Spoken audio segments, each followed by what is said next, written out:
Boa noite. Estamos nos reencontrando para mais uma discussão sobre alguns aspectos, né, daquele ciclo que nós estamos chamando de física cidadã.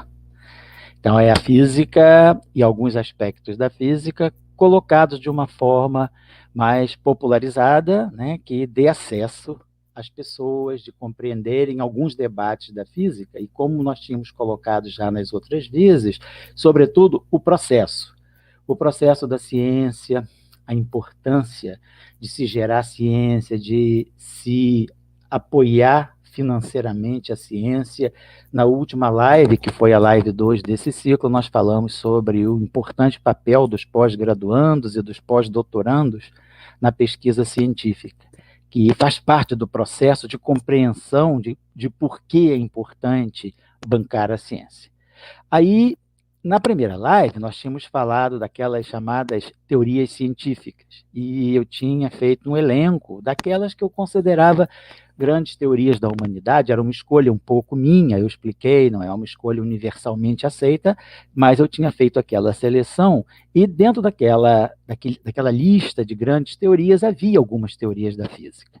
E eu escolhi falar de uma teoria, porque essa teoria da qual nós vamos falar hoje, que se chama o modelo padrão da física de interações fundamentais, ou também conhecido como o modelo padrão da física de partículas.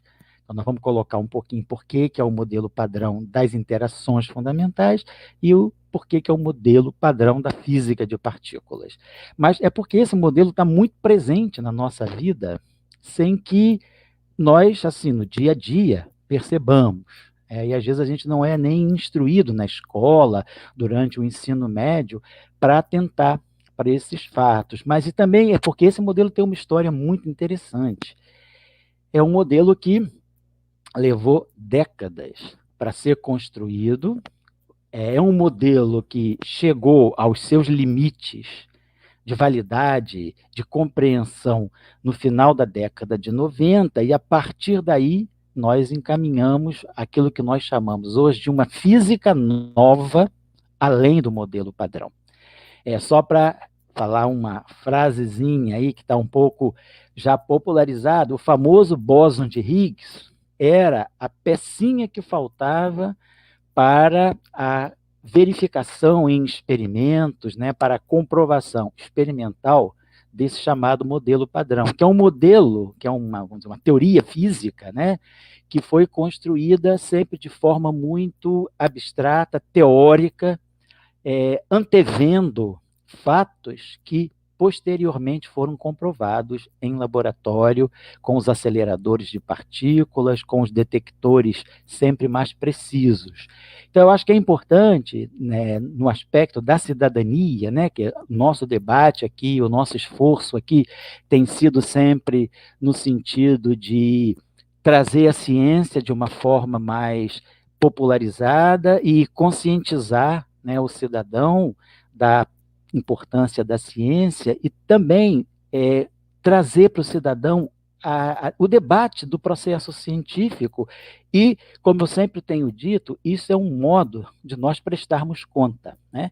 A ciência brasileira, e em geral a ciência no mundo todo, ela é muito estatizada, ela é bancada fortemente pelo Estado. Então, nada mais justo do que o cidadão receber dos pesquisadores, de quem faz ciência, né, essa prestação de contas, o que estamos fazendo, como estamos caminhando, o que gastamos, e o quanto é importante isso. Então, eu já falei também em algumas situações, isso a gente vê todo dia agora na mídia, toda a importância da ciência nessa discussão da cura, da busca de medicamentos, da busca de tratamento e, sobretudo, da busca de vacina, né, para a Covid-19. Então, é a ciência presente na nossa vida dia a dia. Mas nós que trabalhamos em ciência, muitas vezes, né, involuntariamente, a gente se afasta do cidadão. A gente se afasta da sociedade por questões mesmo de comprometimento com o trabalho. O trabalho, às vezes, não nos tira só da sociedade, ele nos tira, às vezes, da própria família. Então, do próprio convívio. Então, a gente tem que evitar isso, né? A gente, afinal de contas, nós somos seres sociais e é importante socializar a ciência. Então, é isso que nós estamos tentando fazer nesse ciclo, nesse segundo ciclo, nós tivemos um ciclo chamado Ciência e Cidadania, e estamos terminando esse ciclo agora de Física Cidadã. Então, colocando, né, a ciência dentro da cidadania e nos esforçando sempre para trazer a ciência como parte integrante da cultura do Brasil e a ciência como parte integrante na formação de um cidadão moderno, de um cidadão do século XXI.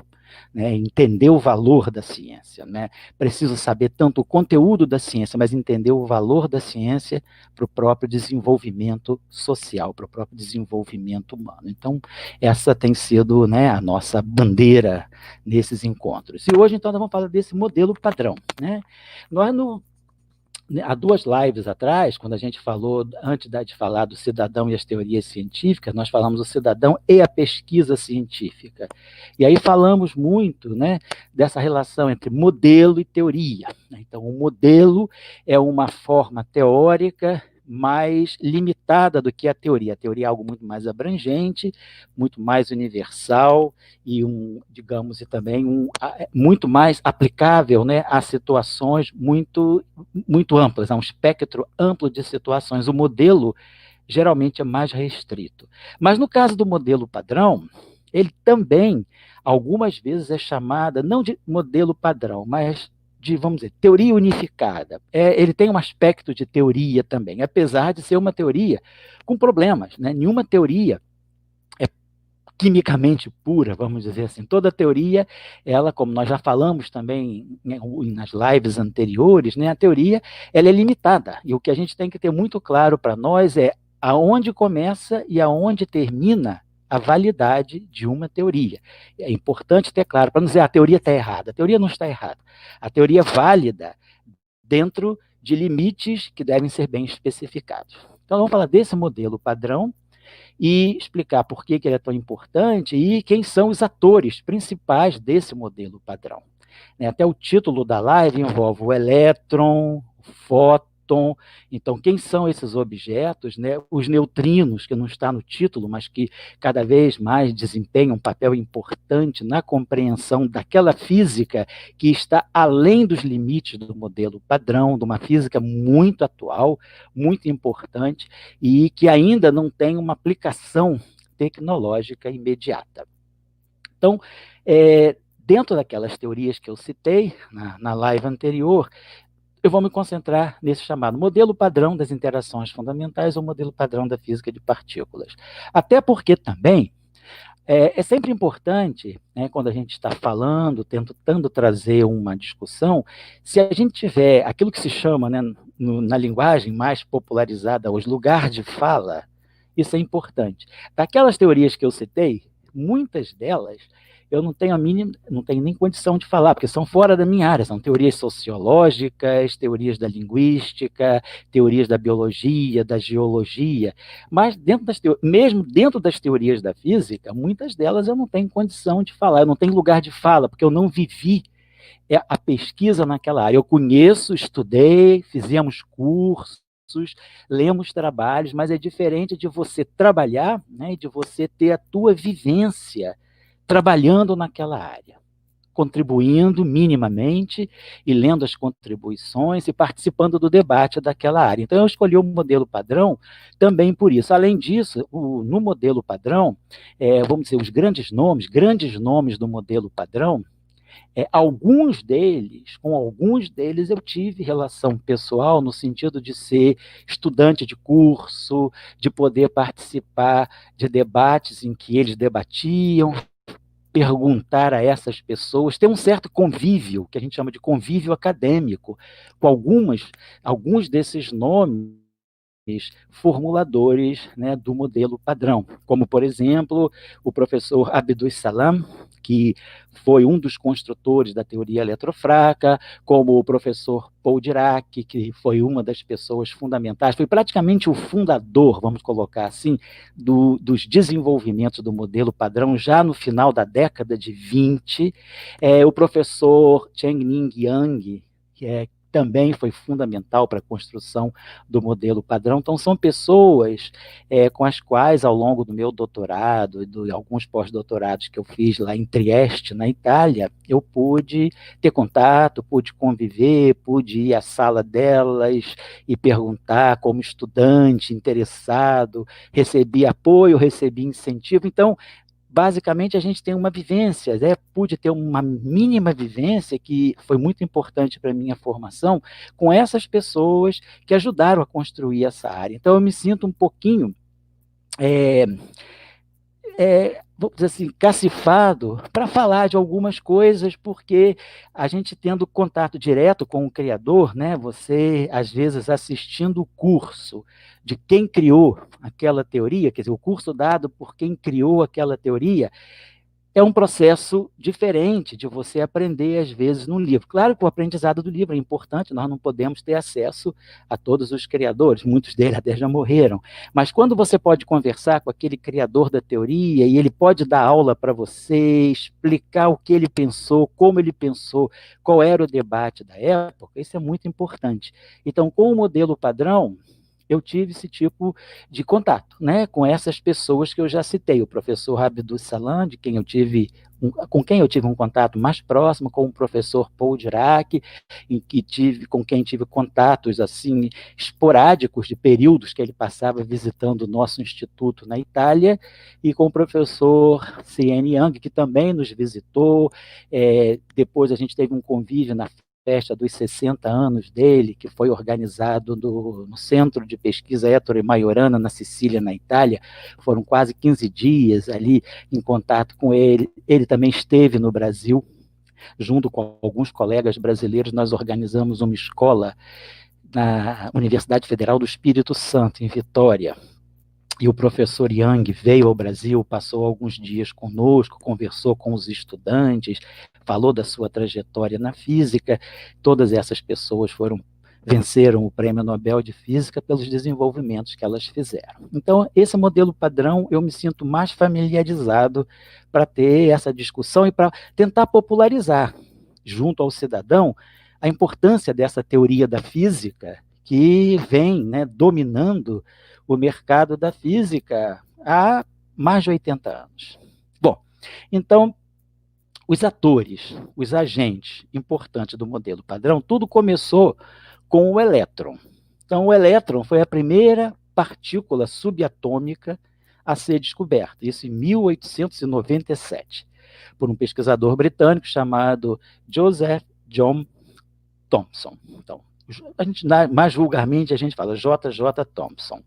Então, J.J. Thomson descobre o elétron em 1897. É a primeira forma de, digamos, desconstruir o conceito de átomo, que significava fração indivisível da matéria. Aquilo que se pensava ser a mínima fração de matéria e que fosse indivisível, por isso chamada de átomo, ela se viu que era divisível e que os elétrons, né, são partes constitutivas, são estruturas ou partículas constitutivas dos átomos. Então, os elétrons aparecem em 1897. Isso, então, digamos, inicia a física de partículas, a busca das partículas fundamentais da natureza. Tudo se inicia com o elétron.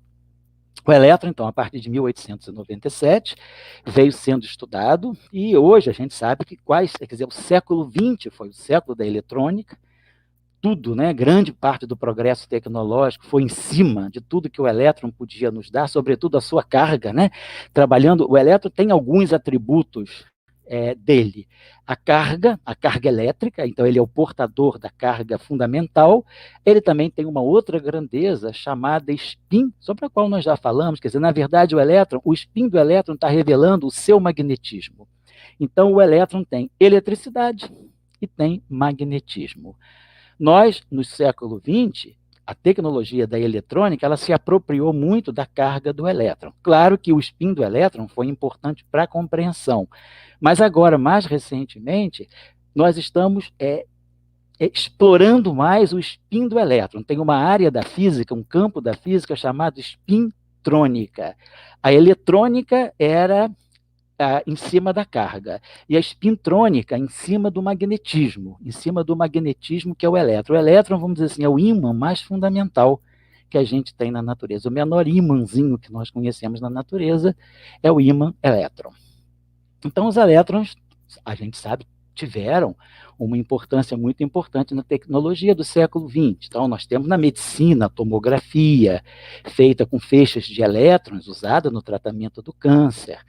O microscópio eletrônico, né, que permite, então, a própria biologia, né, a microbiologia, ir fundo no estudo das bactérias, dos vírus. Então, o microscópio eletrônico é fundamental, e o papel do elétron, o nome está dizendo microscópio eletrônico.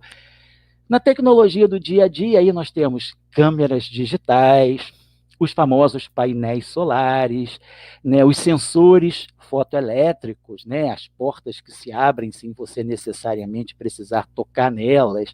Então, o elétron está na nossa vida, no dia a dia, na televisão, né, o tubo de raios catódicos, né, então, o processo da televisão, né, quer dizer, é uma espécie de um acelerador de partículas, um acelerador de elétrons. Então, o elétron está presente na nossa vida. E o elétron foi a primeira partícula a ser descoberta, e ela vai detonar depois o início. Ela vai dar ignição ao processo de construção do modelo padrão. Né? Nós então estamos falando ainda do elétron, da sua tecnologia. Em seguida, já também no início, no primeiro quarto, né, do século XX, aparece um outro agente importantíssimo, que é o fóton. Né? Então, elétron, até só para relembrar, para quem não está lembrado ou não conhece, né, a terminologia, o sufixo on designa partícula, e o radical da palavra vai ser partícula de que espécie, de que qualidade. Então, electro, em grego, significa o âmbar, né? Que os primeiros experimentos com eletricidade feitos pelos gregos antigos ainda, né? No período pré-socrático, foram experimentos feitos com âmbar. Então, electro é o âmbar. Então, elétron seria a partícula do âmbar, por isso tem esse nome. Depois, o fóton. On é a partícula, foto, em grego, é luz, então a partícula de luz.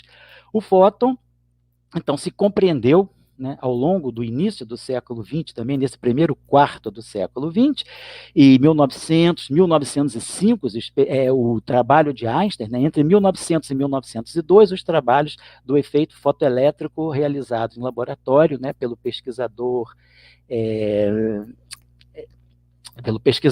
um pesquisador que era o orientador da primeira mulher do Einstein, da Mileva Marit, então, que era o Philippe Lenard. Então, esse pesquisador trabalhou com o efeito fotoelétrico, vamos dizer assim, a emissão de elétrons de certos materiais a partir da incidência da luz.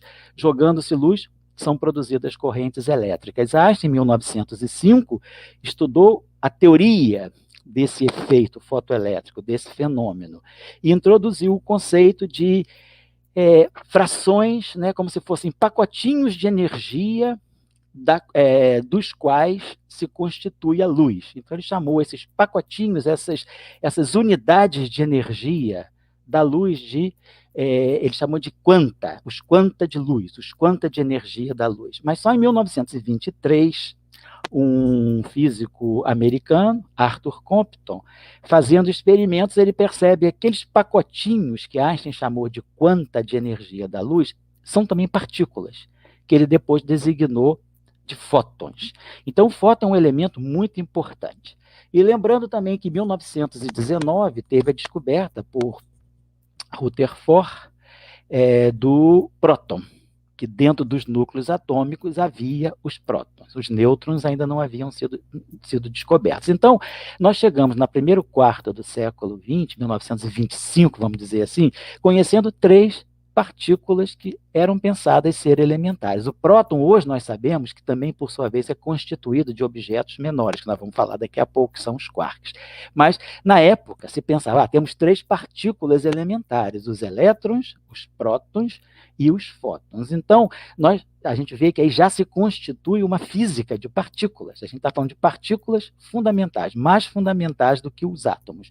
Os prótons estão dentro dos núcleos atômicos dos átomos, os elétrons estão nos orbitais, nas camadas externas dos núcleos, externas aos núcleos atômicos, e o fóton seria essa partícula de luz. É como se a luz tivesse também uma natureza corpuscular, uma natureza material, não fosse puramente radiação. E essa partícula, como partícula, ela vai interagir também com as demais partículas, no caso, o próton, o elétron em si. Temos essa física de questão 1926, 27, vamos de mecânica, construção, no 1928, um chamado Paul Dirac, ele faz a primeira teoria. Ele tem uma sacação muito importante. Até 1920, duas teorias grandes sendo desenvolvidas na física. A teoria da relatividade de Einstein, que começou lá em 1905, quando ele lança a relatividade chamada relatividade especial, e nos anos 25, 26, 27, surge a mecânica quântica, a física quântica, para a qual Dirac contribuiu grandemente. A tese de doutorado do professor Paul Dirac foi a primeira tese de doutorado defendida para sustentar a formulação da mecânica quântica. Então, eram duas teorias que corriam separadas. A teoria da relatividade especial ia ao longo de uma linha, a mecânica quântica ou a física quântica ao longo de outra linha. Essas duas linhas não se comunicavam. Em 1928, o professor Dirac, ele percebe que para se compreender a natureza intrínseca do elétron, o que é finalmente o elétron, ele precisava unir essas duas áreas da física, esses dois campos da física, a relatividade e a física quântica. E ele consegue, brilhantemente, em dois trabalhos publicados em 1928, um trabalho publicado no dia 2 de janeiro de 28 e o segundo trabalho no dia 2 de fevereiro de 28. Era um trabalho grande que ele dividiu em dois, e publicados no espaço de um mês, um depois do outro. E aí surge a união da mecânica quântica com a relatividade, se chamou mecânica quântica relativística, nada mais natural. Então, a mecânica quântica com a injunção com a introdução dos princípios da relatividade. Então, formou-se a mecânica quântica relativística e teve um resultado muito importante, porque nesses trabalhos, o professor Dirac consegue compreender a natureza magnética do elétron. Vamos dizer assim, aquilo que é o magnetismo fundamental do elétron, ele sai naturalmente como um resultado, uma dedução a partir da chamada equação, que a gente conhece hoje como a equação de Dirac para o elétron. A famosa equação de Dirac, ele não chamou de equação de Dirac, ele chamava de equação do elétron, mas que a física, depois batizou a equação de Dirac. Então, na equação de Dirac, um dos grandes resultados, entre vários efeitos importantes que saem da equação de Dirac, um grande resultado é a compreensão do magnetismo fundamental do elétron. O elétron é um ímã, e um ímã com um certo magnetismo. E esse magnetismo ele fica determinado a partir do estudo teórico dessa equação. Claro que já se sabia anteriormente que o elétron tinha um magnetismo, mas não se conhecia a origem desse magnetismo, como chegar a essa estrutura magnética de uma forma teórica. Se usava o magnetismo, mas sem ter um princípio teórico por trás. A equação de Dirac, ela revela a intensidade magnética do elétron, o quão magnético é o elétron. Então, a equação de Dirac, ela é uma equação que funde a mecânica quântica com a teoria da relatividade. E é aí que nasce o modelo padrão. O modelo padrão, ele é todo construído em cima quer dizer, o chamado modelo padrão das interações fundamentais ou o modelo padrão da física de partículas. Eu já vou dizer por que às vezes a gente usa uma terminologia e por que às vezes usa a outra terminologia. Mas esse modelo padrão, ele está em cima da relatividade e da mecânica quântica. Então, ele absorve os princípios, as leis fundamentais da relatividade e as leis fundamentais, os postulados, os princípios fundamentais da mecânica quântica. A gente chama de modelo padrão das interações fundamentais porque hoje nós concebemos que na natureza existem 4 campos básicos de força.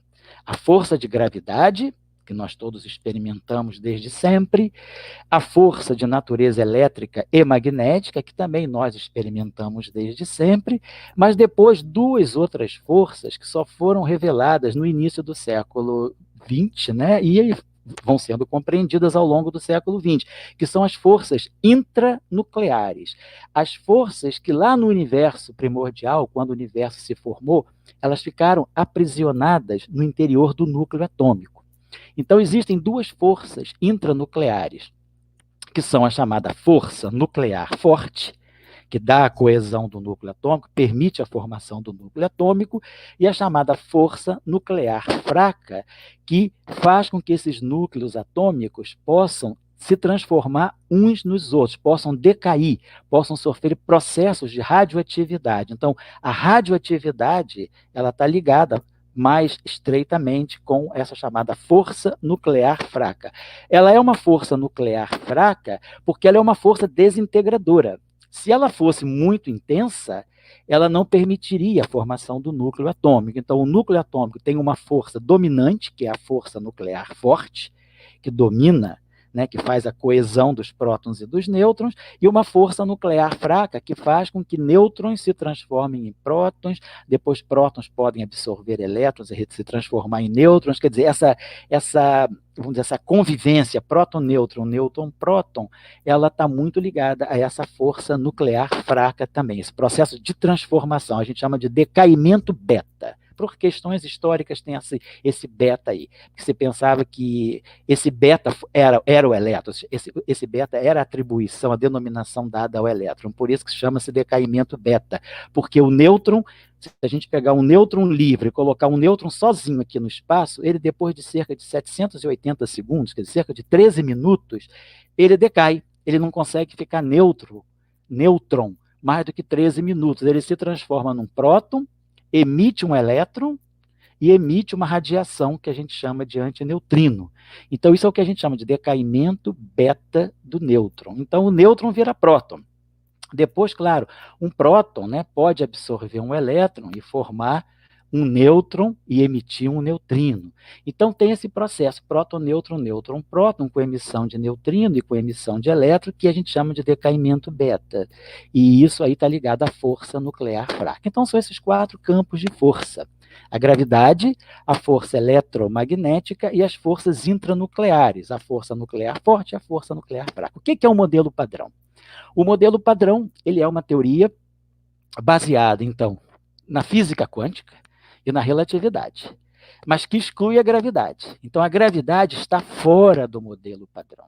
Isso é muito importante, porque hoje um dos grandes, né, das grandes tentativas, um dos grandes problemas da física é como conceber a gravidade em unificação, em conexão com essas outras 3 forças, a eletromagnética, a força nuclear forte e a força nuclear fraca.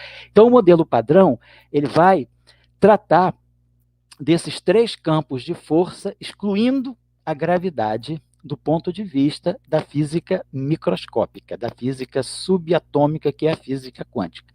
Então, a gravidade quântica, ela está fora do modelo padrão. O modelo padrão vai responder pela formação dos átomos, pela formação dos núcleos atômicos, pela formação dos átomos, pela transformação de um núcleo em outro através de processos radioativos.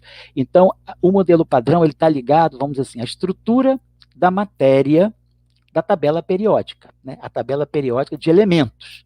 Então, a compreensão dos elementos, né, seja na escala nuclear que na escala atômica, ela nos é dada pelo modelo padrão. Por isso que ele é uma teoria muito importante. E ela é muito importante também porque ela acaba nos mostrando que essas três interações que nós percebemos hoje, no estágio atual do universo, como sendo três interações diferentes, a nuclear, a eletromagnética, a nuclear forte e a nuclear fraca, na verdade o modelo padrão nos diz, olha, teve uma época primordial lá atrás no universo, onde essas três teorias, elas provinham de uma só teoria. Então nós conseguimos buscar uma origem comum para essas três interações. É como, vamos dizer, as línguas, né? Nós temos hoje, vamos dizer, as línguas anglo-saxônicas, as línguas latinas, as línguas eslavas. São troncos linguísticos diferentes, mas todos provêm de um tronco fundamental, que é o indo-europeu. Então, nós buscamos, vamos dizer assim, a matriz de um certo conjunto de línguas. Algumas línguas estão excluídas do grupo indo-europeu, como, por exemplo, a língua basca, a língua finlandesa, a língua húngara, a língua da Mongólia, mas as línguas, assim, em geral, né, as chamadas indo-europeias, né, então, elas vêm de um tronco comum.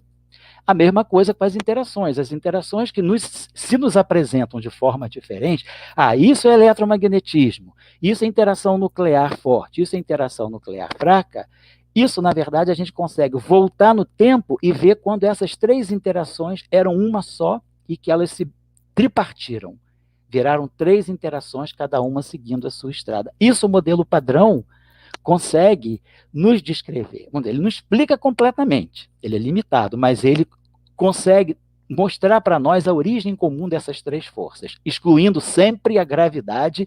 A gravidade é a pedra no sapato do modelo padrão. Então, o modelo padrão começou, né, com a busca do elétron, depois a compreensão do fóton. Então, o fóton, que é a partícula de luz, é o corpúsculo de luz. O fóton hoje é também importantíssima, tecnologia que se desenvolveu a partir do século XX, né, quer dizer, tem uma área da física, esse campo da física chamado fotônica, que é quando a ciência a física conseguiu chegar a um extremo, né, de precisão dela conseguir controlar essas partículas de luz isoladamente. Quer dizer, nós não controlamos a luz como um todo. A fotônica, ela tenta, quer dizer, ela estuda e controla os processos envolvendo essas partículas de luz, que são os fótons. E isso aí tem gerado uma tecnologia fantástica, né? Por exemplo, o monitoramento do clima. Ele é muito possibilitado pela fotônica, pelo desenvolvimento da fotônica. Os famosos filmes 3D que nós vemos, né, que nós conhecemos, são resultado da fotônica, né? Por exemplo, controle de qualidade de alimentos, controle de qualidade de remédios também são beneficiados pela fotônica. Nós temos a tomografia óptica, né? Medicina, né? Tomografia óptica. Temos os bisturis a laser, quer dizer, aquelas operações de córnea, né, feitas com alta precisão com laser. Então, isso tudo é fruto da fotônica. E o próprio GPS, né, que é o sistema de posicionamento global. O GPS ele depende de relógios ópticos muito precisos, relógios ópticos que são capazes de fazer medições de 1/milionésimo do segundo, que nós chamamos de microsegundo, é a milionésima parte do segundo. Esses relógios trabalham com esse nível de precisão, por isso o GPS é um instrumento tão preciso e importante. Isso é fruto da fotônica. Então, a física agora, do final do século XX, início do século XXI, quer dizer, o século XXI ele vai trabalhar muito em cima da fotônica, que é uma grande ciência, que agora nós exploramos o elétron. Então, o elétron foi o grande elemento tecnológico do século XX através da eletrônica. Agora nós estamos chegando na era da fotônica e, como eu já falei também no início, da espintrônica, que agora vamos começar a usar as propriedades magnéticas do elétron, não só a carga do elétron, mas o seu magnetismo a serviço da coletividade, que é a chamada espintrônica, que é uma teoria, quer dizer, que é um campo da física também em amplo desenvolvimento e já com aplicações tecnológicas importantes. Então, o modelo padrão, ele está lidando com esses elementos. Quando ele foi concebido, importante, sempre chamar a atenção disso. Quando ele começa a ser concebido em 1928, lá com o professor Dirac, na sua famosa equação de Dirac, ninguém sabia que tudo isso ia acontecer. Ninguém sabia que a compreensão profunda do elétron iria nos trazer câmeras digitais, tomografia por feixes de elétrons, o microscópio eletrônico, painéis solares, sensores fotoelétricos, então, toda essa tecnologia, semicondutores, toda essa tecnologia, supercondutores, toda essa tecnologia eletrônica que se desenvolve no século XX, ela vem, né, a partir da nossa compreensão da estrutura, daquilo que é o elétron, da sua eletricidade, do seu magnetismo, do seu spin. E agora também a fotônica. O fóton também é elemento fundamental do modelo padrão. Então, vamos começar a falar desse modelo padrão, que, pelo que a gente está vendo, ele está na nossa vida.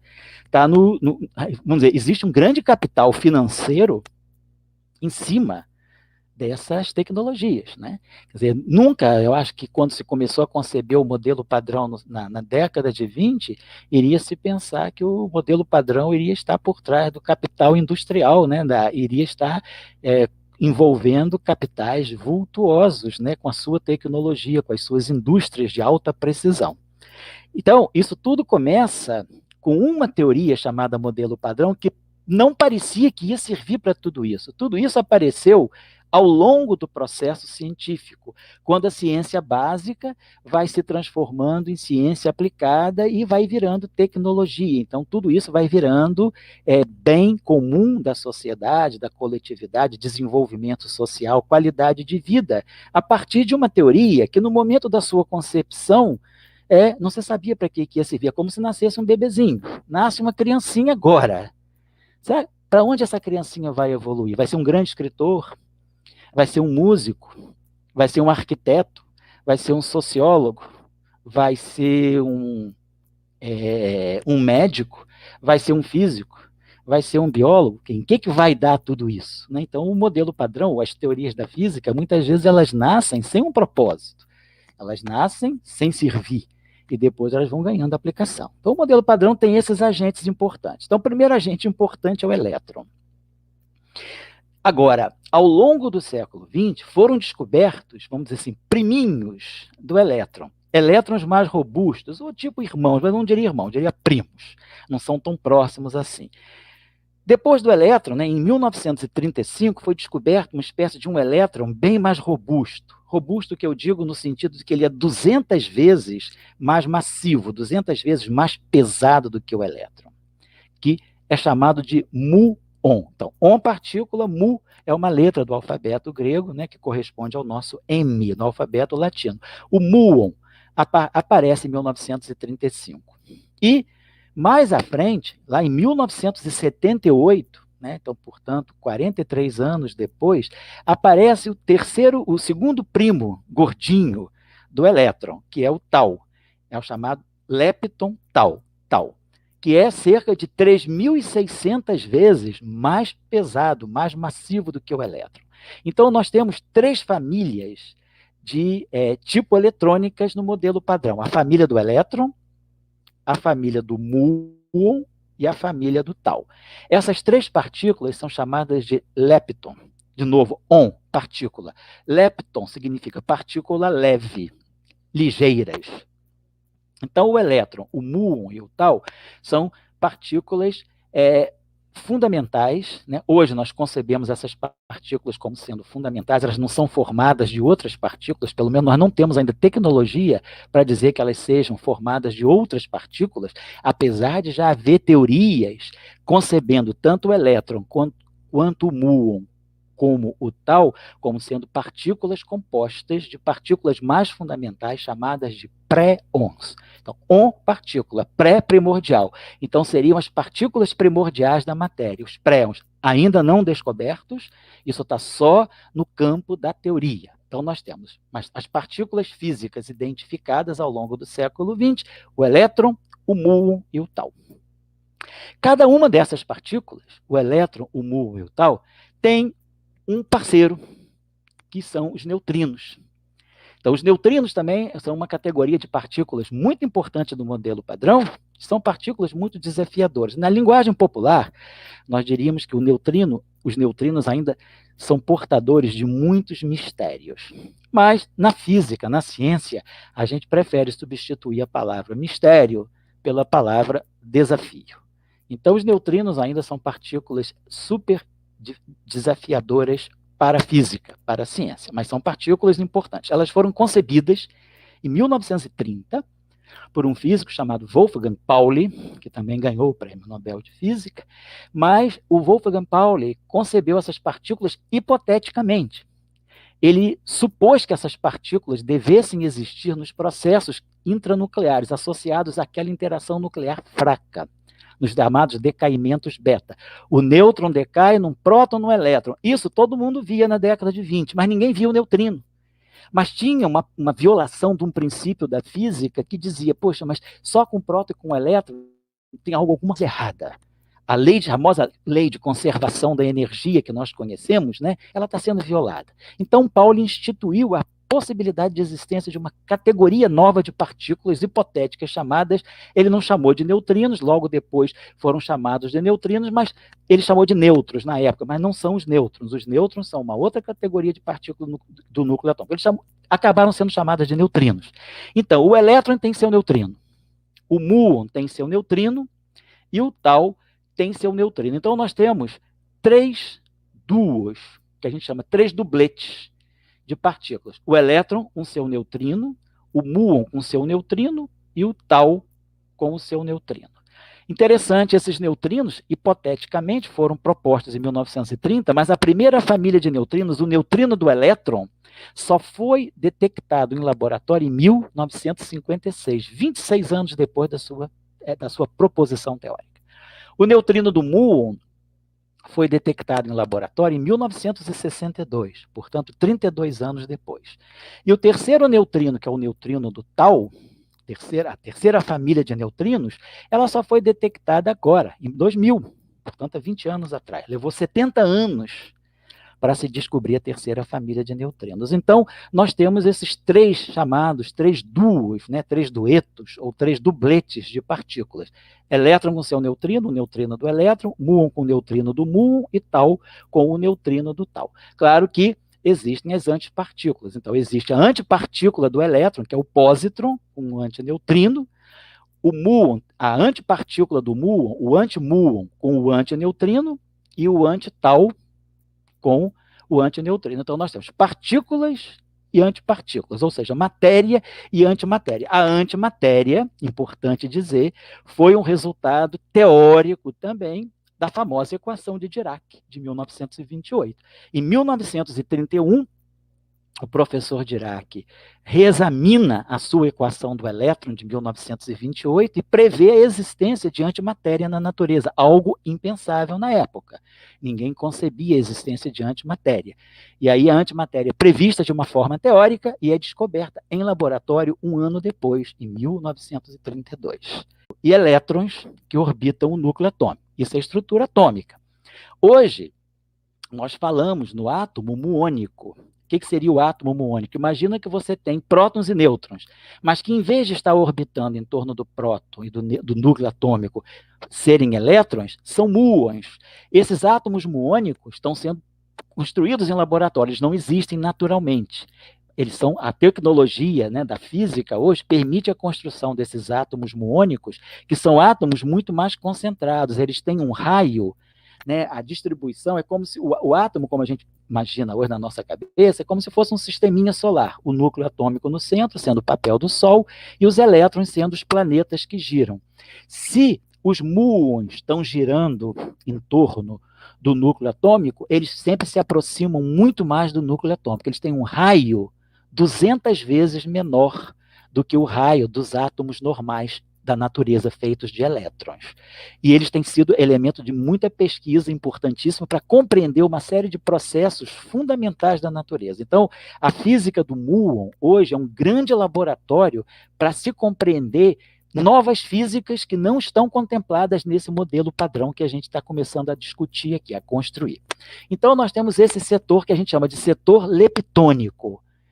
O elétron com seu parceiro neutrino, o muon com seu parceiro neutrino e o tau com seu parceiro neutrino. Agora, existe uma outra forma de matéria, que é a matéria nuclear. Prótons e nêutrons estão no interior do núcleo atômico. O que se descobriu na década de 60, em 1964, houve trabalhos teóricos mostrando que o próton e o nêutron não deveriam ser partículas fundamentais. Elas deveriam ser partículas compostas também. Elas teriam estruturas dentro delas que nós ainda não havíamos detectado. E em 1969 fica clara essa questão. Vamos dizer, a gente pode dizer que houve uma descoberta em laboratório dos constituintes dos prótons e dos nêutrons, que foram chamados de quarks. Então, os quarks são os tijolinhos fundamentais da matéria nuclear. Então, além das 3 famílias de elétron, muon e tal, nós temos 3 famílias de quarks. 3 duos, 3 dubletes de quark, que nós chamamos. A primeira família é o quark U com quark D, up e down.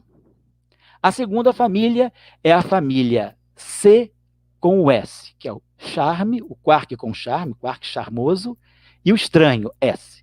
Charm, strange. C é a segunda família. Terceira família, o top e o bottom. O quark top, que é o quark T, e o quark bottom, que é o quark B.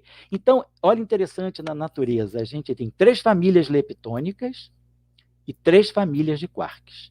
As 3 famílias de quarks, elas formam a matéria nuclear, e essas 3 famílias leptônicas, elas estão ligadas a processos não nucleares. Elas participam também de processos nucleares, mas elas não são eminentemente partículas confinadas ao interior do núcleo atômico. Elas existem fora do núcleo atômico. Agora, os quarks não, eles só existem no interior do núcleo atômico. Eles não se desconfinam. Esse é um grande desafio da física também, compreender por que os quarks estão confinados ao interior dos prótons e dos nêutrons, que, por sua vez, estão no interior do núcleo atômico. A natureza sabe por quê, mas nós ainda não temos um conhecimento pleno dessa questão. Então, vamos dizer assim, a matéria do modelo padrão está dada. As 3 famílias leptônicas e as 3 famílias de matéria nuclear, que são os quarks. Isso é muito importante. Por que 3 e 3? Por que não 4? Por que não 5? Então, a física tem que compreender também por que esse número 3 está aparecendo. Então, é um mistério? Não. É um desafio. Então, existem propostas hoje para se compreender por que a natureza se replica, né, dessa forma dentro do modelo padrão. Agora, essas famílias interagem. Então, a matéria é formada justamente porque a matéria complexa, né, os átomos, as moléculas são formadas porque esses elementos fundamentais, quer dizer, as famílias leptônicas e as famílias de quarks, elas interagem. Se elas não interagissem, não haveria formação da matéria. Se o elétron não interagisse com o próton e com o nêutron do núcleo atômico, não formaria o átomo. Se os átomos não interagissem entre si, não haveria formação de moléculas. Então, interação é fundamental. E aí, quem são as interações que vão fazer essa ligação das famílias do modelo padrão? Então, essas interações são as chamadas interações fundamentais, que são a interação elétrica e magnética, que a gente chama de interação eletromagnética, a interação nuclear forte, que faz, hoje nós compreendemos que, por que os quarks se juntam para formar o próton e o nêutron? Por causa da interação nuclear forte. Quem faz essa ligação, essa cola de quarks para formar o próton e o nêutron? Nós vamos falar sobre isso daqui a pouquinho. Tem um agente que faz isso, uma colinha que faz isso. Agora, nós temos as interações nucleares fracas. Os quarks se transformam uns no outro. O quark D pode virar o quark U, o quark com charme pode virar o quark S, o quark com top pode virar o quark B. Então, esses quarks, eles se transformam através de processos nucleares, chamados processos nucleares fracos. Então, essas são as 3 interações do modelo padrão. A interação eletromagnética, que vai cuidar do eletromagnetismo, da carga elétrica e do magnetismo, as interações nucleares fortes, que aglutinam a matéria nuclear, e as interações fracas, que fazem esses processos desintegratórios da matéria nuclear. Essas são as 3 interações do modelo padrão. O modelo padrão é uma estrutura teórica, né, poderíamos dizer, a teoria padrão. Então, ela tem uma natureza teórica, tem uma natureza matemática, tem uma matemática que descreve tudo isso. Essa matemática está ligada à teoria da relatividade, está ligada à mecânica quântica, aos princípios da mecânica quântica, aos princípios da física quântica. E ela é baseada em estruturas matemáticas. Então, é muito interessante que a gente descobre que na natureza há estruturas matemáticas que se replicam e que nos dão uma descrição dos processos fundamentais da natureza. Então, existem duas estruturas matemáticas que coordenam essas interações. Quer dizer, as interações elas não são aleatórias, elas não acontecem ao acaso. Elas são coordenadas, quer dizer, descobriu-se que há estruturas matemáticas que nos permitem compreender por que essas interações se constituem dessa forma. Essas estruturas são chamadas estruturas de simetria, grupos de simetria, uma estrutura matemática.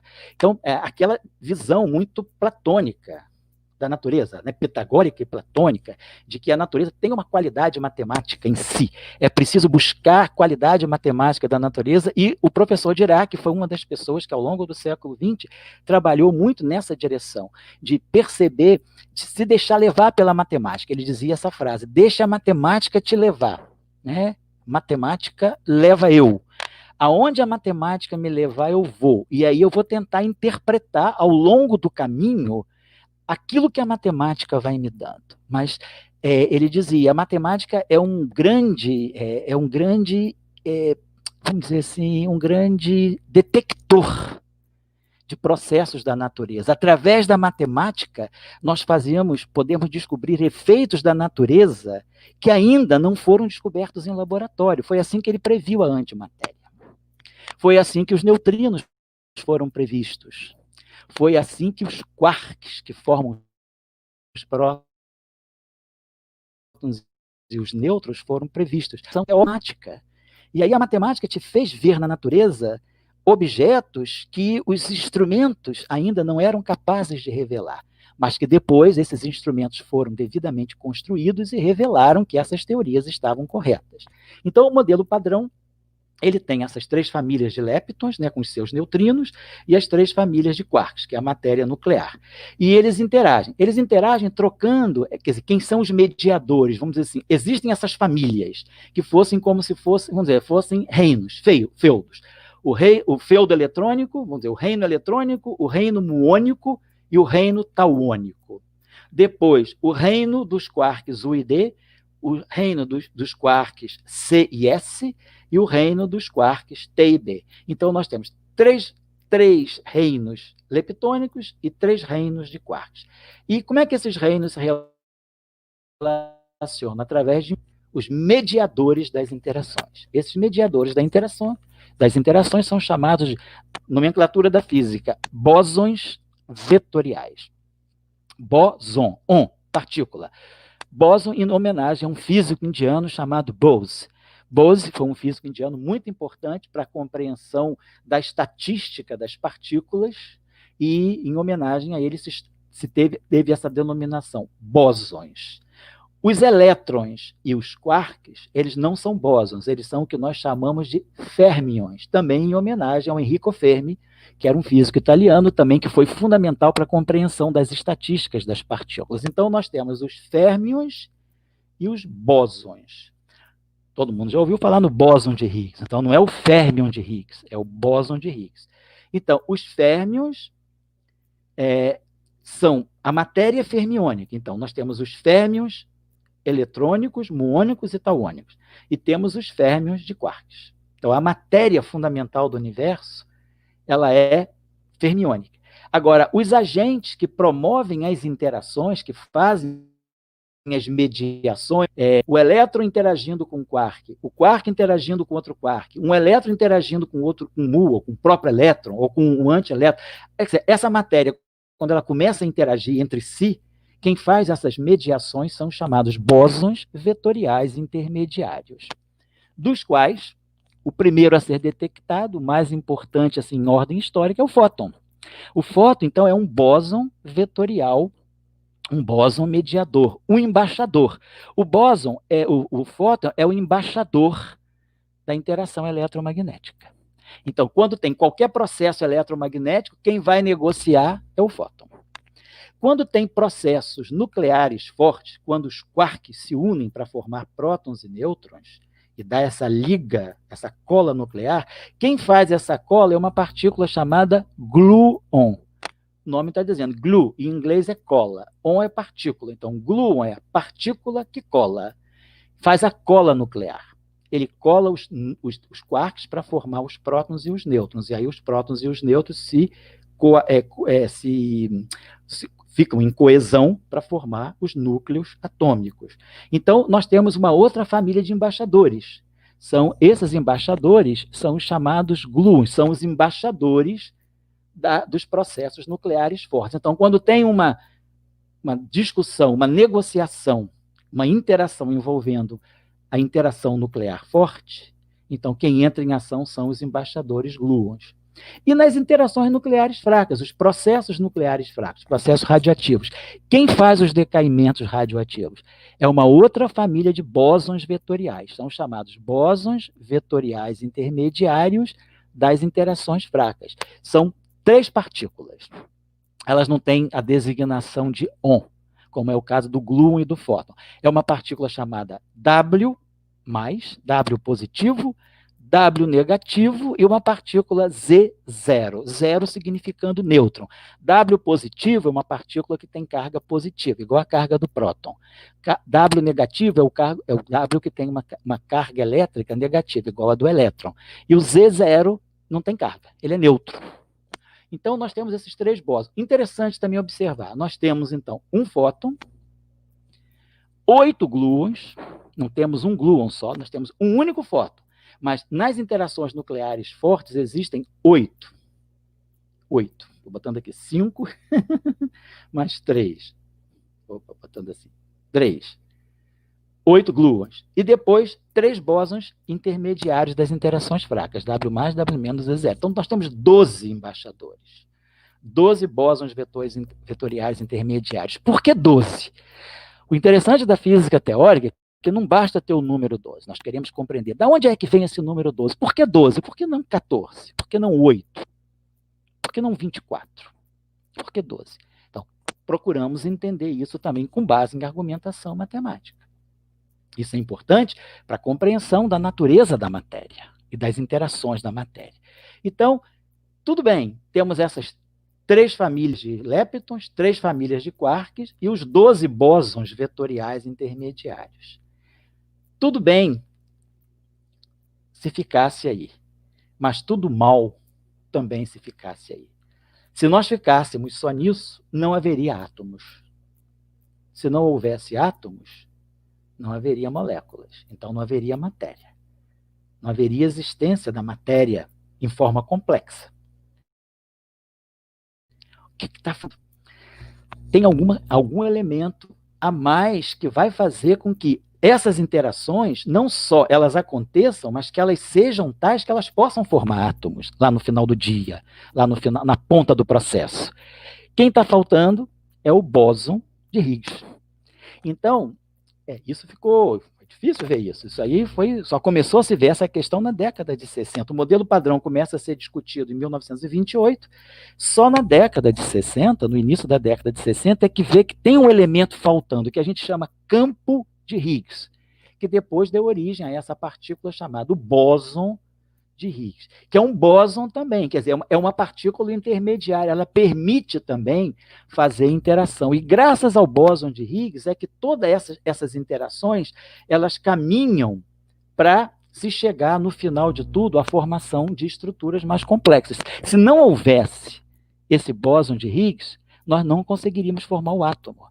O elétron nunca conseguiria se juntar com o núcleo carregado positivamente para formar o núcleo atômico, para formar o átomo, né? Então, o bóson de Higgs é o elemento que faltava. E também interessante, ele foi o último elemento a ser descoberto. Quer dizer, todas as partículas das interações, né, do modelo padrão, elas foram sendo descobertas ao longo do século XX. As partículas W+, W- e Z0, elas foram descobertas em 1982 e a terceira delas, o Z0, foi descoberta em 1983. Então, no final de 82, descobriu-se o W+, e o W-.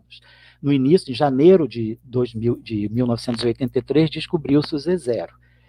Mas faltava o bóson de Higgs. O bóson de Higgs só foi descoberto, a sua descoberta só foi anunciada em 2012, 50 anos depois da sua previsão teórica. Então, esse é o modelo padrão. Né? Então, o bóson de Higgs, ele permite a formação do elétron, porque quando a natureza começa, o elétron tem duas, é como se o elétron tivesse duas partes, a mão direita e a mão esquerda. A mão esquerda e a mão direita, elas ficavam separadas. É como se o elétron não existisse constituído. O bóson de Higgs é que vai juntar a parte esquerda com a parte direita do elétron. E vai formar o elétron que nós conhecemos hoje na natureza. Mas lá no início dos tempos, segundo a historinha do modelo padrão, vamos dizer, segundo a gênese do modelo padrão, o elétron tinha uma mão esquerda e uma mão direita que não se comunicavam. Aí o bóson de Higgs faz a comunicação da mão esquerda com a mão direita e forma o elétron com as duas mãos. O neutrino não tem mão direita, o neutrino é só esquerda. Gostem ou não, né, os direitistas, né, mas a natureza diz que o neutrino ele é uma partícula esquerda. Tanto é que uma das simetrias fundamentais do modelo padrão, não vou dizer só a estrutura matemática que se chama SU2, esse SU2 é um SU2 esquerdo, é um SU2 left. Então, o lado leftista, né, o lado esquerdista é muito importante na compreensão do modelo padrão. Vamos usar isso como a gente quiser. Bom, então, o bóson de Higgs é muito importante para fazer a conexão direita e esquerda. Então, ele é uma espécie de um embaixador também. É ele que negocia, né, a paz entre a direita e a esquerda. E aí ele junta o elétron, na natureza inicial, lá nos processos iniciais após o Big Bang, o elétron esquerdo estava separado do elétron direito. Aí o neutrino junta, né? Quer dizer, as duas almas metade, e aí forma o elétron. O mesmo acontece com o muon, o mesmo acontece com o tau, e o mesmo acontece com os quarks. Tinha os quarks esquerdos e os quarks direitos. O bóson de Higgs aglutina os quarks de esquerda com direita, formando os quarks que estão no interior dos prótons e dos nêutrons. Os neutrinos permanecem esquerda. Eles não têm lado direito, então eles não têm como interagir com o bóson de Higgs. O bóson de Higgs, ele sempre junta esquerdo com direita. Já aqueles 12 bósons vetoriais intermediários, não. Eles mantêm esquerda com esquerda e direita com direita. Eles conseguem interagir só com o setor esquerdo separadamente e com o setor direito separadamente. O bóson de Higgs, não, ele precisa sempre unir direita com esquerda. Então, isso é a estrutura geral do modelo padrão. Então, nós temos aí as interações nucleares, as interações eletromagnéticas, as interações nucleares fracas e as interações nucleares fortes. Elas têm uma origem comum. Então, o que é bonito do modelo padrão é que ele mostra que aquilo que nós percebemos como sendo diferente na natureza, na verdade, tem uma origem, um padrão comum, tem uma teoria mãe. Quer dizer, o modelo padrão é uma espécie de uma teoria mãe para as interações eletromagnéticas nucleares fortes e nucleares fracas. Ao longo do desenvolvimento do modelo padrão, que eu gosto de colocar, vamos dizer assim, para ter uma questão mais cronológica, né, vamos pensar num marco histórico. Ela começa em 1928. Então, de 1928, com a equação de Dirac, até agora, o modelo padrão vem sendo desenvolvido. Já chegou aos seus limites, nós já sabemos que aonde o modelo padrão termina, em 1998, nós tivemos um evento ligado à física de neutrinos que marca, delimita um ponto onde o modelo padrão deixa de ter validade e a gente precisa subsidiar a física do modelo padrão com novos elementos, com uma nova física, que é chamada física além do modelo padrão. Como toda boa teoria física, ela não é completa, né? O importante da ciência é que as teorias são corpos vivos, né? São organismos dinâmicos que estão sempre em processo de construção, de reconstrução, de extensão, né? Aí a gente sabe que uma teoria sempre termina num certo ponto. Aí, a partir desse ponto onde essa teoria termina, nós esperamos construir uma outra teoria que complete a anterior. É assim que a história da ciência, da física, sobretudo, vem nos mostrando as teorias que vão, né, passando e aí vão chegando novas teorias que vão suprindo as teorias antigas onde elas não funcionavam. Então, o modelo padrão, mas, assim, de um ponto de vista constitutivo, a gente pode dizer que o período de elaboração do modelo padrão se deu entre 1928 e 1968, 60 anos. Aí, bom, a partir de 68 para cá, vieram novos desenvolvimentos experimentais, quer dizer, quando se constrói o modelo padrão em 68, ele é eminentemente teórico. Os quarks ainda não haviam sido descobertos. Se sabia que eles deveriam existir, mas eles não haviam ainda sido descobertos. Os bósons vetoriais intermediários também não, exceto o fóton. Então, dos 12 bósons, em 1968, só o fóton era conhecido. Depois, o bóson de Higgs só foi conhecido na década, né, de 2010, 2012, na verdade.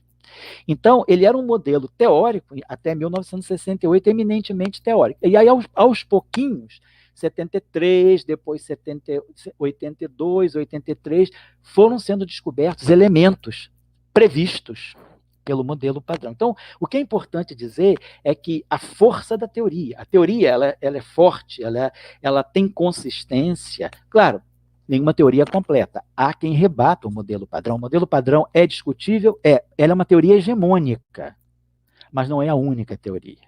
Então, há pessoas que contestam aspectos do modelo padrão, quer dizer, não é uma teoria 100% elegante, ela tem um número muito grande de elementos, então ela deixa de ser aquela teoria limpa, porque o ideal de uma teoria física é a gente ter uma teoria muito enxuta e que faça muitas previsões. Agora, se a gente começa a colocar muitos elementos, você vai ajuntando dados, vai ajuntando elementos, né, vai colocando estruturas, você começa a ter mais poder preditivo, porque no fundo você está alimentando a tua teoria para dar aquilo que você quer ver. Então o modelo padrão, ele sofre um pouco desse defeito teórico. Ele não é uma teoria limpa no sentido de que ela é minimalista e com aquele mínimo ela faz previsões de longuíssimo alcance. Não, isso não acontece. Então, é uma teoria limitada. Mas esse é o bom da ciência. Saber que todas as teorias têm seus problemas, que a gente pode suprir teorias com teorias hegemônicas por teorias alternativas, quer dizer, a busca de teorias alternativas é importante também. Então, o modelo padrão de 1928 até agora, vamos dizer, até 2020, esse ano o prêmio Nobel não saiu ainda, mas ao longo desses 1928, né? Então, bota aí 72 anos, né? 92 anos. Nesses 92 anos de modelo padrão, nós já tivemos 23 prêmios Nobel em cima do modelo padrão, tanto para a teoria quanto para a parte experimental de laboratório. O próprio prêmio Nobel para a construção dessa percepção unificada, ele saiu em 1979 para o professor Abdus Salam, professor Sheldon Glashow, americano, e o professor Steven Weinberg, também americano. Eles três fizeram trabalhos que levaram a essa compreensão da origem unificada dessas interações. Esse prêmio Nobel foi dado em 79, antes mesmo da descoberta do bóson de Higgs, que era importantíssimo para fechar a compreensão do modelo padrão, e também da descoberta desses chamados bósons intermediários W+, W- e Z0. Então, é importante a gente perceber que a teoria era tão esperadamente forte, esperadamente ser realizada, ser verificada em laboratório, que o prêmio Nobel para a teoria foi dado antes das descobertas em laboratório comprovarem a teoria. Então, esse é um momento também importante dentro da história da física, né? A força que as teorias foram adquirindo ao longo do século XX. Então, eu acredito que eu possa ir ficando por aqui, né? Eu queria dar uma tintura. O que é esse modelo padrão? Então, esse modelo padrão está na nossa vida. Quer dizer, é uma visão de natureza que nós buscamos dentro da física compreender a formação dos processos da matéria que constitui as estrelas. Se nós pegarmos todas as estrelas de todas as galáxias, elas formam 4% do universo. Existem outros 26% de matéria no universo, que é chamada matéria escura, que não está no modelo padrão, e existe mais 70% do universo são pura energia, que também nós temos uma origem ainda obscura para o que seja essa energia, que nós chamamos justamente por isso de energia escura. Então, o modelo padrão, ele tenta dar conta desses 4% do universo, que é a matéria que existe nas estrelas e, claro, nos planetas. A matéria que tem origem nuclear. A matéria que tem átomos, né, a matéria da tabela periódica. Então, o modelo padrão, ele dá conta dessa matéria. O modelo padrão não dá conta da energia, da matéria escura. Esses 26%, ele não dá conta, e os 70% de energia escura ele também não dá conta. E o modelo padrão também não ainda, ele exclui a gravidade. Então, a gravidade ela não está incluída no modelo padrão. Para eu incluir a gravidade no modelo padrão, eu preciso buscar também o que a gente chama de física além do modelo padrão. E o que eu coloquei finalmente também, que em 1998 aconteceu um evento, uma medição experimental importante, é que foi detectado que os neutrinos que estão no modelo padrão, eles têm massas muito pequenininhas. Porque no modelo padrão, o neutrino é tratado como matéria sem massa. Não tem massa. O neutrino seria pura radiação. Em 1998, se descobriu, num grande laboratório japonês chamado Super Kamiokande, que os neutrinos têm uma pequena massa. E mais ainda, os neutrinos eles sofrem mutação. Ao longo da sua propagação, o neutrino do elétron, de repente, ele vira neutrino do muon, de repente, ele vira neutrino do tal, aí ele volta a ser neutrino do elétron. Então, o neutrino, à medida que ele caminha, ele vai sofrendo mutações familiares. É como se fosse um objeto com 3 personalidades.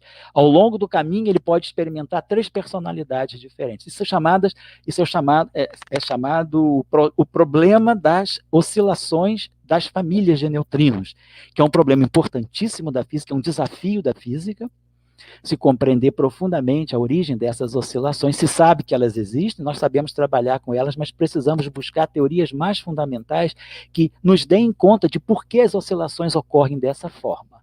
Então, esse processo é um processo que não está contemplado no modelo padrão. Chama-se, é uma parte da nova física, além do modelo padrão. Como também é o caso da gravidade. A gravidade quântica ela está fora do modelo padrão, é uma outra física. Então, o modelo padrão ele dá conta da matéria atômica, da matéria nuclear. E ele está na nossa vida, né? Quer dizer, foi a leitura da natureza que trouxe a concepção desse modelo padrão, e ao longo do século XX, a compreensão do modelo padrão e a busca de fazer experimentação para comprovar o modelo padrão foi gerando tecnologias que estão na nossa casa, né? Já falei em outras lives, isso é sabido, né, da comunidade em geral, que o próprio www, quer dizer, a internet, ela vem de pesquisas feitas em acelerador de partículas que tentaram compreender justamente a origem, né, dessas interações nucleares fracas e eletromagnéticas. Então, o próprio fóton, ele é produto, né, de um arranjo que o bóson de Higgs faz na natureza. O bóson de Higgs ele promove uma modificação de tal maneira que o fóton ele emerge a partir do momento que o bóson de Higgs... O bóson de Higgs é como se ele fizesse o seguinte, ele estabiliza o universo. Ele coloca o universo, é como se o universo, ao se formar, ele fosse uma bola que fica quicando, até que ele encontra a posição de equilíbrio. Quem busca o equilíbrio, quem dá o equilíbrio do universo é o bóson de Higgs. O bóson de Higgs assenta o equilíbrio do universo. A partir disso, emerge o fóton e emergem os elétrons, como nós conhecemos. E então, essa tecnologia do fóton, ela, na verdade, ela tem lá na sua retaguarda uma ligação com o bóson de Higgs. O fóton, ele provém depois que o Higgs organiza toda a estrutura do universo. Aí formam-se os átomos. Então, eu queria chamar a atenção para esse grande modelo da física, que é um modelo muito bonito, é um modelo que envolveu grandes mentes, né, mentes brilhantes do século XX, é um modelo hegemônico, mas não é único. Ele tem combatentes, então existem, vamos dizer, comunidades minoritárias, mas que são importantes, né? Dentro da ciência, o que é importante é o debate ou o conflito científico, que não concordam com a estrutura do modelo padrão, discordam no modelo padrão. Ele é uma teoria hegemônica, uma teoria que envolve um grande capital, porque o grande acelerador de partículas de Genebra, o LHC, foi construído em cima, né, da tentativa de buscar compreensão do modelo padrão. Descobriu, por exemplo, o bóson de Higgs no LHC. E se tenta descobrir novas físicas além do modelo padrão também no LHC. Então tem uma grande busca de novas físicas a partir do modelo padrão no LHC. Então é uma grande teoria da humanidade, uma grande teoria da física, e acho que é interessante o cidadão saber que tudo isso se construiu, né, às custas de investimento em pesquisa. Investimento em pesquisa que não tinha uma razão utilitária, que não tinha uma razão instrumental, que naquele momento em que aquela pesquisa era feita, ela não se sabia para que ia servir, mas que hoje em dia a gente sabe, ela está no nosso bolso, está na nossa vida, está na nossa casa o tempo todo. Então, essa é a importância da ciência, né? Quando se fez sequenciamento genético, né? Quando se compreendeu a estrutura do DNA, ninguém naquela época poderia imaginar que isso seria fundamental para a descoberta de vacinas, e, por exemplo, a vacina da Covid-19, ela está saindo tão rápida, por quê? Porque nós temos muito conhecimento acumulado de genética, que no momento que essas pesquisas surgiram, nem se podia imaginar que ia haver essa pandemia. Então, essa é a importância da ciência, né? A ciência é o abstrato, é a busca de significação, de compreensão da natureza, sem compromisso com a aplicação. E o que a gente sempre pensa é isso, a história da ciência mostra que aquilo que tem significado, aquilo que é compreendido de uma forma metodológica, consistente, cientificamente, ela sempre vai ter utilidade. A aplicação virá. Não nos preocupemos, porque a aplicação virá. Então, estou terminando aqui. A live 2 foi justamente o papel preponderante dos pós-graduandos na pesquisa científica, mostrando a importância de ter esses jovens pesquisadores com as suas bolsas. As bolsas não podem ser cortadas de um momento para o outro, quer dizer, a bolsa é o salário do jovem pesquisador, é o salário do jovem pesquisador. Você não pode dizer, a partir de tal mês não tem mais bolsa para vocês. As pessoas estão trabalhando, elas estão dentro de um esquema trabalhista. Então, é importante pensar que o jovem pesquisador, o mestrando, o doutorando, o jovem pós-doutorando, ele já tem que estar, vamos dizer assim, na carreira da Previdência. Eles já estão dentro do sistema previdenciário, deveriam estar dentro do sistema previdenciário. Eles não são desempregados, eles não são bolsistas. Eles têm salários temporários. É um contrato temporário. Mestrado, um contrato de 24 meses. O doutorado, um contrato de 48 meses. O pós-doutorado, um contrato de 24 meses, ou extensíveis também, podem ser estendidos, mas são contratos de trabalho, não podem ser quebrados de uma hora para outra. Acabou a bolsa, não tem dinheiro, corta a bolsa, não pode cortar a bolsa. Então, a gente tem trabalhado isso, a importância dessa juventude na formulação dessas teorias. O professor Abdus Salam, foi prêmio Nobel por ser um dos construtores da teoria eletrofráca, dessa teoria unificada do modelo padrão, a grande parte de contribuição que ele deu para o modelo padrão, ele ainda era pós-doutorando. Ele não era professor universitário nem pesquisador de centro de pesquisa. Ele era pós-doutorando. Ele era um assalariado. Ele era um trabalhador da ciência. E deu grandes contribuições. Ganhou o prêmio Nobel de 79, justamente por isso. Então, a gente está chamando a atenção, finalizando, realmente, para o cidadão, né, para a sociedade perceber a importância da pesquisa científica. Ela não consome tanto dinheiro quanto se diz, quer dizer, corta logo na educação, corta logo na ciência. Nós estamos ouvindo essa semana, justamente que passou, um corte de 18% na educação. Como assim? Cortar naquilo que é fundamental. A gente está vendo a necessidade, só se fala em universidade nesse país agora, o tempo todo, qualquer ligação, de qualquer televisão, qualquer reportagem, falou na Covid, fala em universidade, fala em centro de pesquisa, fala em pesquisador, fala em bolsista, e é aí que a gente vai cortar? Outras pandemias virão, e outras catástrofes mundiais virão, e a ciência é que vai salvar. É a ciência.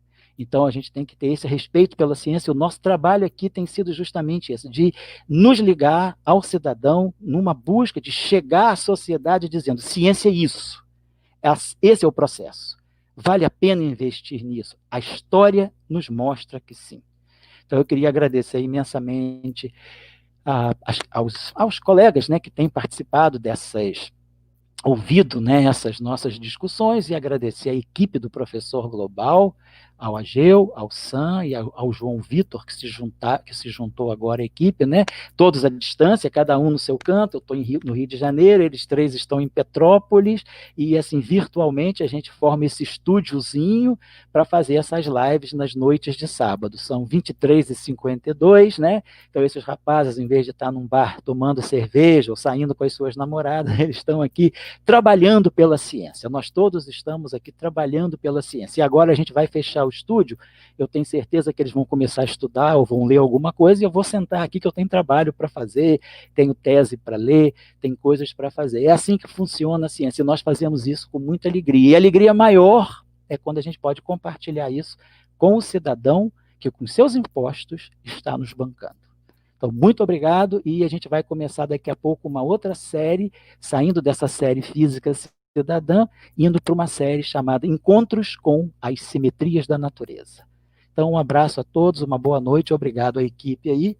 Então, a Gil, você que está ligado diretamente comigo, eu estou indo para deixar o estúdio. Uma boa noite a todos. Saúde, cuidado, muita saúde a todos.